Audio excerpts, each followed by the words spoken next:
ভগবান মারুতি। এই পরশু তোমার পরিচয় হবে ঋষি যমদগ্নিপুত্র রাম। আজ থেকে তুমি পরশুরাম নামে জগৎ বিখ্যাত হবে।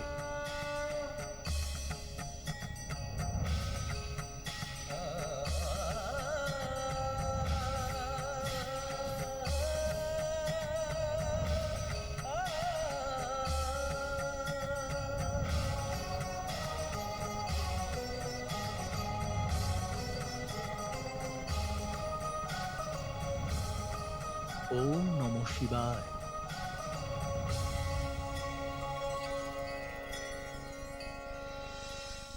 গুরুদেব, আপনার এই বিশেষ কৃপার জন্য আপনাকে কোটি কোটি প্রণাম। এই পরশু সর্বদা অন্যায় এবং অন্যায়কারীর অন্তের জন্য তৎপর থাকবে। কল্যাণ হোক। তারপর কি হলো মাতা? প্রভু পরশুরাম কি ভোলে বাবার থেকে যুদ্ধ কলার প্রশিক্ষণ নেওয়ার পরে ওই অত্যাচারী রাজা কার্তিবীরের বধ করে দিয়েছিলেন? পুত্র, শক্তি প্রাপ্তির কারণ এটা নয় যে অকারণে যে কোনো কাউকে বধ করা যায়। দীর্ঘ গম্ভীর থাকা প্রভু পরশুরামকে ভবিষ্যতে এক বড় পরীক্ষার সামনে পড়তে হয়। প্রশিক্ষণ পূর্ণ করার পর প্রভু পরশুরাম নিজের পিতা ঋষি যমদাগ্নির আশ্রমে যজ্ঞ অনুষ্ঠান এবং পূজা অর্চনা করতে করতে শান্তিপূর্বক জীবন ব্যতীত করলেন। মাতা, এমন কি হয়ে গেছিল যে প্রভু শ্রী পরশুরামের শান্ত জীবনকে অশান্ত করে তুলেছে? একদিন ঋষি যমদাগ্নি প্রভু পরশুরামের মাতা দেবী রেণুকাকে যজ্ঞের জন্য নদীর থেকে জল আনতে বলেছিলেন। দেবী রেণুকা নিজের পবিত্রতা এবং পতিব্রত ধর্মের জন্য বিখ্যাত ছিলেন। ওনার পতিব্রতা ধর্মের তেজস্বিতা এতই প্রখর ছিল যে উনি কাঁচা কলসি করেও যদি জল নিয়ে আশ্রমে আসতেন তবুও কলসি কখনো ভাঙত না। কিন্তু ওই দিন এরকম হয়নি।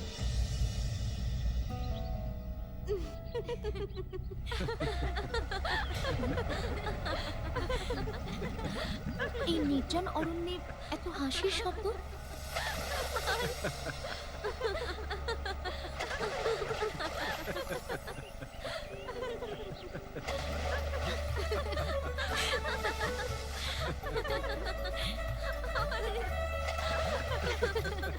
মনে হচ্ছে যেন কোনো গন্ধর্ব তার স্ত্রীদের সঙ্গে জল ক্রীড়ায় মত্ত আছেন।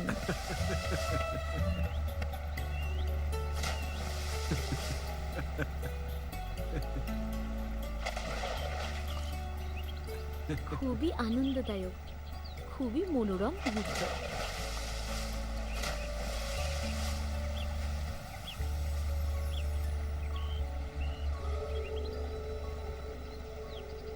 এমন আনন্দ তো আমার জীবনে কদাচিৎ ধরা দেয়নি। এমন দৃশ্য তো আমি শুধুমাত্র কল্পনাই করতে পারি।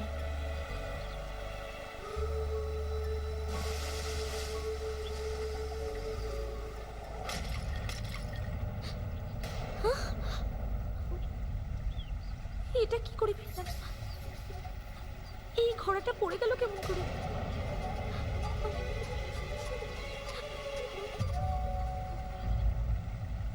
এটা তো অনর্থ হলো। অবশ্যই এটা গন্ধর্ব স্ত্রীদের সঙ্গে এই জলক্রীড়ায় আমার মনে যে আলোড়ন সৃষ্টি হয়েছে তারই ফল। আমি নিশ্চিত এটা সেটারই পরিণাম। এবার আমি জল কেমন করে নিয়ে যাব? কি বলবো আমি স্বামীকে?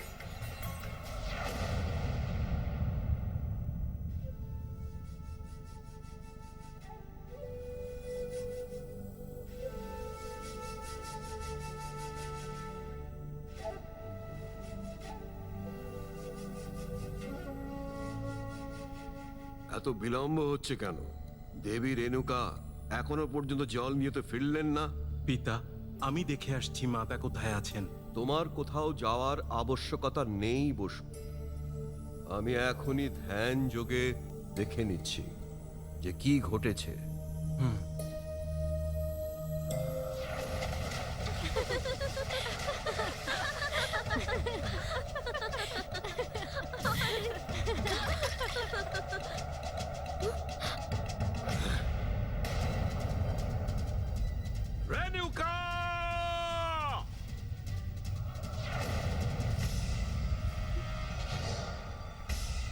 এ তো স্বামীর কণ্ঠস্বর। মনে হচ্ছে উনি অত্যন্ত ক্রোধিত হয়ে আছেন, আমাকে দণ্ড না দিয়ে বসেন।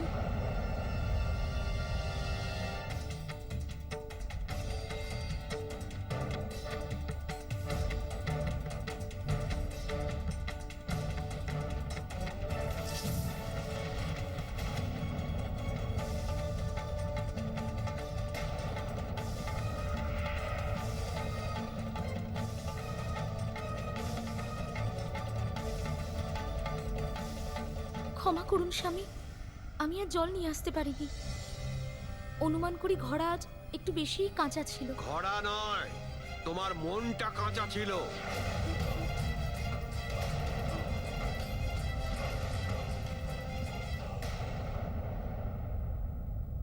যখন মনটাই দূষিত হয়েছে তখন স্বচ্ছ জল কিভাবে নিয়ে আসতে? না স্বামী, আমার কথা বিশ্বাস করুন, আমি এখনো আগুনের মতোই পবিত্র।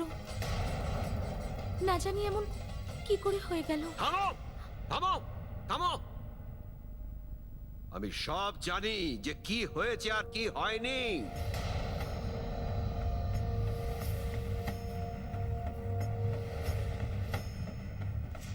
রূপবন, সুখেন, বসু, বিশাংশ, পুত্ররা, এই স্ত্রী কি তোমাদের মা? ওর মন দূষিত হয়ে গেছে। সব জানার পরেও আমাকে মিথ্যা বলেছে ও শাস্তি পাওয়ার যোগ্য। তাই হাতিয়ার নাও আর শেষ করে দাও ওকে।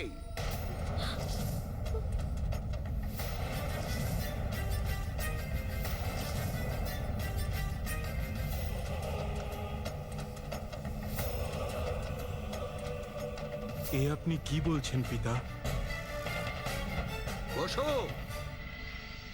আমার আজ্ঞার পালন করো। মৃত্যুদণ্ড দাও এই স্ত্রীকে। পিতা, বেদে কথা স্পষ্ট বলা হয়েছে যে কোনো স্ত্রীর বিরুদ্ধে অস্ত্র ওঠানো ঘোরতর পাপ। আর মাতাকে বধ করা এক জঘন্য অপরাধ। এ আমরা কিভাবে করতে পারি পিতা? এক ভ্রষ্টা নারীর বিরুদ্ধে অস্ত্র তুলতে পারছো না তোমরা? তার উপর আমার নির্দেশ অবহেলা করে আমাকে বেদের জ্ঞান শোনাচ্ছ তুমি? বেদে তো এটাও লেখা আছে যে নিজের পিতার কথা না শুনলে সেটা ঘোরতর পাপ। পিতাকে অবহেলা করার জন্য তোমাদের শাস্তি হবে। আমার আদেশ শোনার পরেও তোমরা পাথরের মতন নিশ্চুপ হয়ে আছো। আমি অভিশাপ দিচ্ছি তোমাদের, এই মুহূর্তে পাথরে পরিণত হবে তোমরা।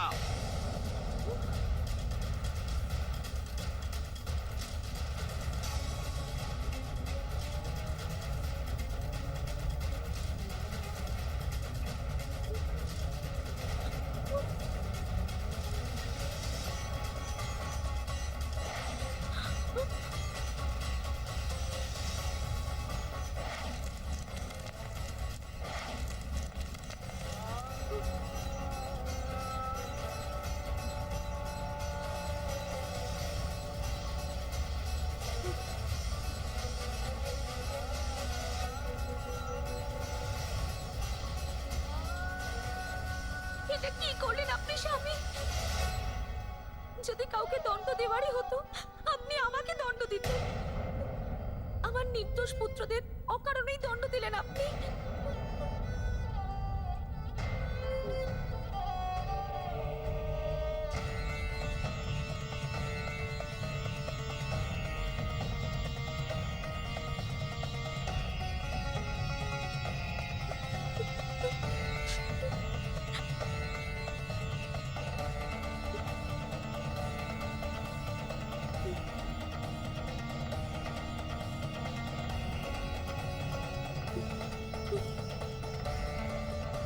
প্রণাম পিতাশ্রী। প্রণাম মা।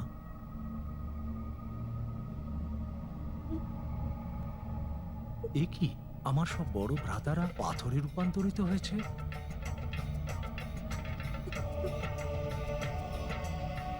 আর মার মুখশ্রী অপরাধ বোধে জর্জরিত কেন? পিতাশ্রী, কি হয়েছে? এসব কি হয়েছে? রাম, পতিব্রতা ধর্ম থেকে পতিত মাকে তুমি বধ করে দাও।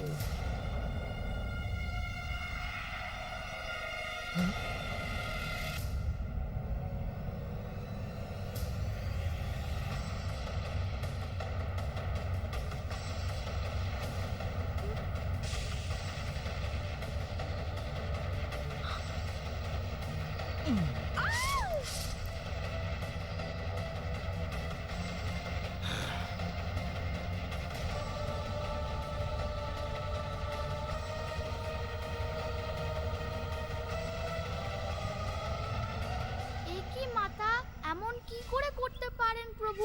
উনি নিজের মাতাকেই বধ করে দিলেন। হনুমান, যে প্রকারে তুমি এসব শুনে হতবাক হয়ে গেলে, ঠিক সেই প্রকারে ঋষি যমদাগ্নিও হতবাক হয়ে গেছিলেন। উনি বুঝতেই পারছিলেন না যে হঠাৎ এসব কি হয়ে গেল।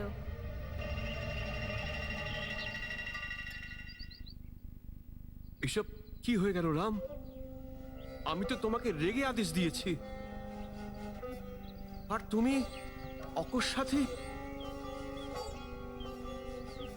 পিতার আদেশ পালন করা পুত্রের কাছে সর্বোপরি কর্তব্য। পিতা, আপনি তো শিশু অবস্থা থেকে এটাই শিখিয়েছেন, আর শাস্ত্রেও এটাই নিহিত আছে। তাই আমি এক মুহূর্ত ভাবিনি।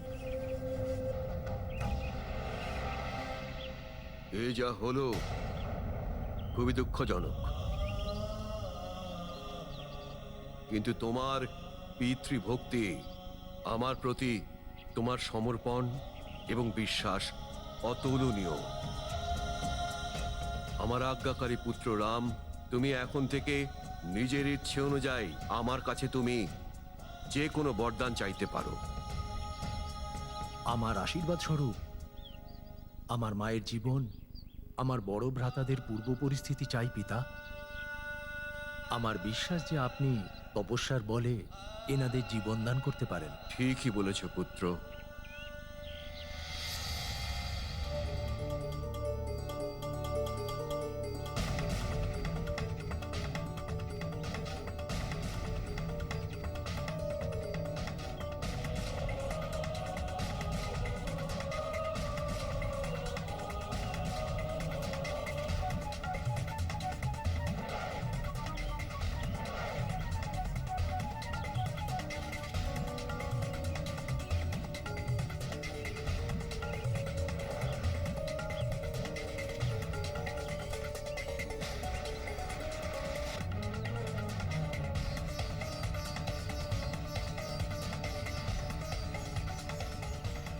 মা, হ্যাঁ পুত্র।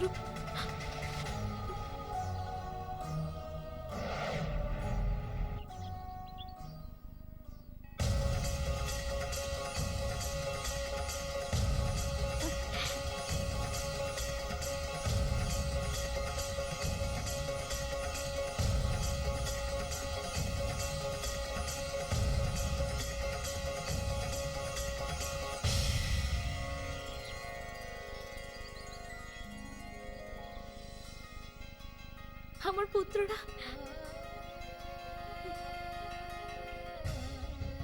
তোমরা সবাই ঠিক আছো তো?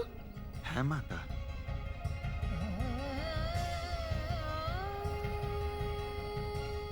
সবাই ভালো আছো বড় ভ্রাতা?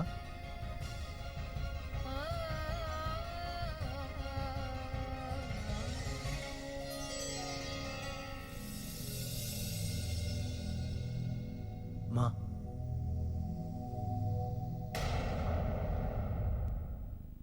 আমাকে আমার কর্মের জন্য ক্ষমা করো মা।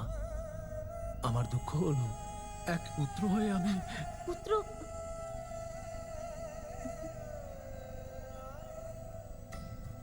দুঃখ পেও না পুত্র। আসলে আমার মনের বিকার এভাবেই শেষ হওয়ার ছিল, কিন্তু তোমার এই কৃতি সংসারে আগামী প্রজন্মের কাছে পিতৃভক্তির সর্বশ্রেষ্ঠ উদাহরণ হয়ে থাকবে। আমার আশীর্বাদ আছে তোমার সাথে, চিরঞ্জীবী ভব। যতদিন সংসার থাকবে ততদিন তোমার জীবন থাকবে।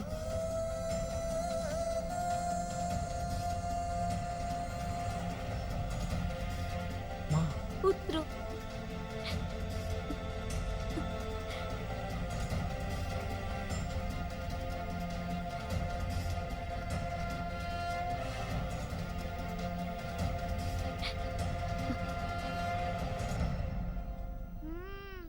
প্রভু শ্রী পরশুরাম কোনো রকম বিচার না করেই এমন কাজ করে ফেললেন। আমি তো এরকম কাজের ব্যাপারে নিজের কল্পনাতেও ভাবতে পারবো না মাতা। পরশুরামের এই কাজ এক পুত্রের কাজ ও নিষ্ঠার চরম উৎকর্ষ। হনুমান, পিতার আদেশ পালন করতে গিয়ে কোনো প্রকারের ভাবনা চিন্তার আবশ্যকতা পড়ে না।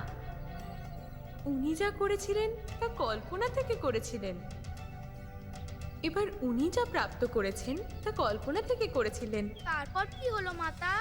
সহস্র পূজাধারী রাজা কার্তিবীর ঋষি পরশুরামের সাথে মুখোমুখি কি করে হলেন? ঋষি যমদাগ্নি তার পরিবারের সঙ্গে সুখে সময় কাটাচ্ছিলেন। তারপর একদিন প্রভু পরশুরাম বনে কাঠ আনতে গেছিলেন। সেই সময় ক্রূর রাজা কার্তিবীর অর্জুন তার সেনার সঙ্গে ওনার আশ্রমের বাইরে দিয়ে যাচ্ছিলেন, আর আশ্রমকে দেখে খুবই হতবাক হয়ে সেনাপতির সঙ্গে সেখানে প্রবেশ করেন। দেবী রেণুকা নিজের রাজার সৎকার করার জন্য ওনাকে ভোজন গ্রহণ করতে বলেন। উনি নিজে এবং তার সম্পূর্ণ সেনাদের জন্য 36 প্রকারের ভোগ আয়োজন করতে বলেন, আর দেবী রেণুকা ওনাকে তার ইচ্ছা অনুসারে ভোজন করানোর কথা দেন। মাতা, এই দেবী রেণুকা কেমন অসম্ভব কথা দিয়ে দিলেন রাজা কার্তিবীরকে।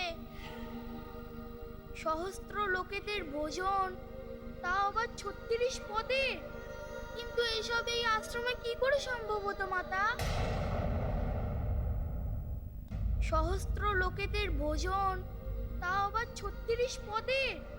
কিন্তু এসব এই আশ্রমে কি করে সম্ভব হতো মাতা?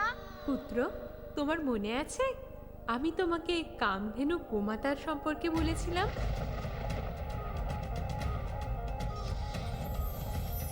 হ্যাঁ মাতা, হনুমানের মনে আছে। সমুদ্রে মন্থনের সময় উৎসজ্জিত হওয়া দিব্য গোমাতা যা ইচ্ছা চায় তাই প্রদান করে দেন। হ্যাঁ, সেই কামধেনু গোমাতাকে ঋষি যমদাগ্নিকে প্রদান করা হয়, যাতে সমস্ত পূজা এবং যজ্ঞের জন্য দুধ, ঘৃত এবং অন্যান্য পবিত্র বস্তু প্রাপ্ত করতে পারেন। সেই কামধেনু গোমাতা ঋষি যমদাগ্নির সহায়তা করেন, আর সেসব কিছু প্রদান করেন যা রাজা কার্তিবীর চেয়েছিলেন।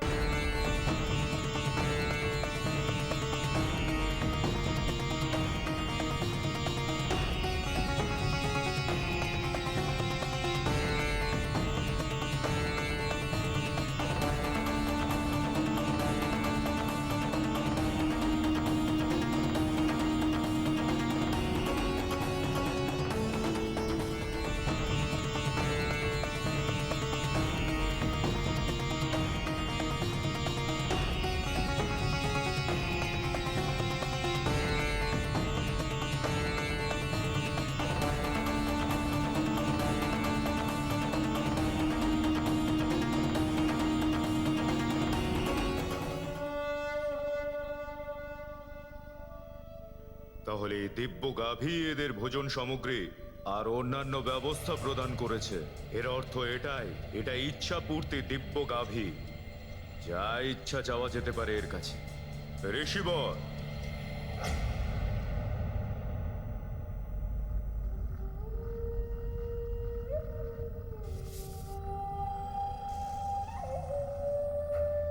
মহারাজ, আপনি এখানে? আপনার মতো একজন আশ্রমবাসীর কাছে এই ইচ্ছাপূর্তি গাভী থাকার কোনো অর্থ হয় না, কিন্তু আমি একে বিভিন্নভাবে ব্যবহার করতে পারি। আমি এর দ্বারা ইন্দ্রলোকের থেকেও সুন্দরী অপ্সরা এখানে আনতে পারি। সবকিছুই করতে পারবো একে দিয়ে।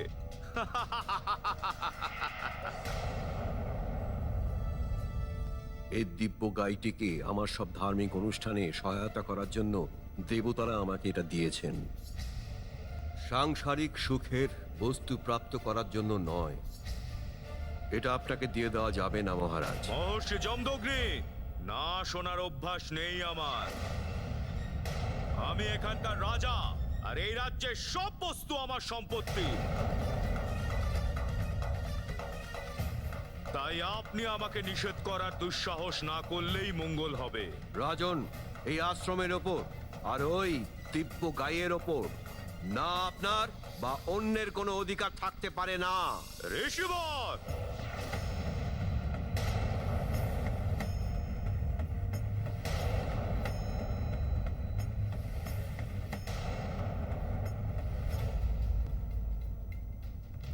এই দিব্য গাভী কামধেনুকে কেউ এখান থেকে নিয়ে যেতে পারবে না। Parashuram!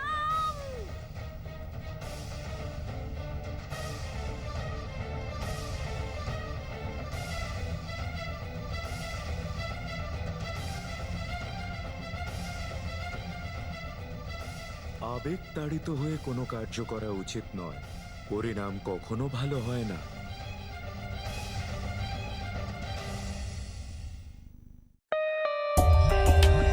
For more updates, subscribe to our channel, click the show links and enjoy watching the videos.